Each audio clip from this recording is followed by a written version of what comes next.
ஆங்கிலேயன் தனது ஆட்சியில் பல இந்தியர்களை அடிமைப்படுத்தினான். லட்சோப லட்ச இந்தியர்கள் பசியாலும் பட்டினியாலும் ஆங்கிலேயன் ஆட்சியில் மரணித்தார்கள். பல இந்தியர்கள் நோய்வாய்ப்பட்டு அநியாயமாக தெருவில் மரணித்து கிடந்தார்கள்.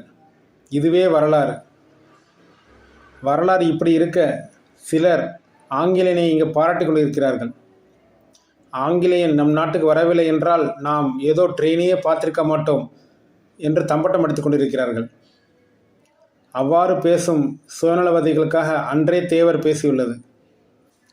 அந்த காலத்தில் வெள்ளையர்கள் ரயில் போன்ற போக்குவரத்து வசதிகளை செய்ய முயன்றது இந்நாட்டு மக்களின் போக்குவரத்து கஷ்ட நிலைமையை மாற்றி அமைக்க வேண்டும் என்ற எண்ணத்தில் அல்ல.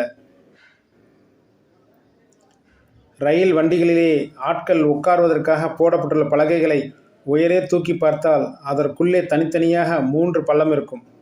அதாவது 3 ரைஃபிள் துப்பாக்கிகளை அசையாமல் வைப்பதற்காக அதில் இட வசதி செய்யப்பட்டிருக்கிறோம்.